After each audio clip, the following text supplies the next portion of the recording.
På samme måde som når du holder en trøje op foran dig og ser dig i spejlet, placerer det virtuelle prøverum det stykke tøj, du vil prøve foran dig, så du kan se, om det klæder dig. Prøverummet virker ved at registrere din position og bevægelser i billedet fra dit webkamera.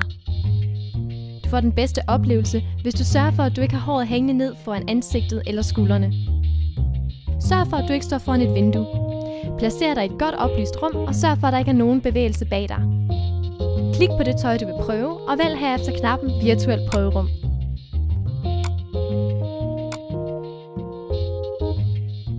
Tag et par skridt tilbage fra dit webkamera og stil dig, så du står i midten af billedet på skærmen.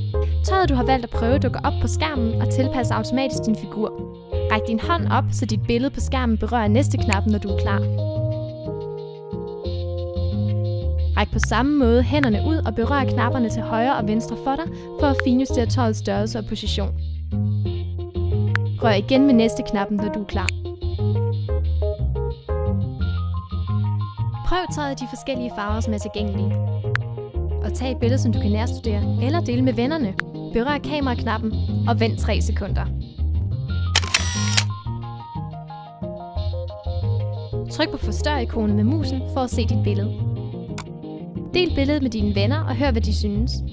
Kør musen over dele-ikonet og vælg at uploade billedet på et socialt netværk eller download billedet og send det per e-mail. For at starte forfra i processen, skal du først minimere dit billede ved atter at trykke på forstør-ikonet og herefter på start forfra-knappen. Lige et par hurtige tips, inden du går i gang. Stil din computer et sted, der passer dig godt. Hvis du har svært ved at nå knapperne, kan du prøve at gå lidt frem og tilbage, til du finder et sted, hvorfra du kan styre systemet. Måske hjælper det at rette lidt på webkameraet. Tryk på hjælp for mere information om det virtuelle prøverum og forslag til, hvordan det kan bruges.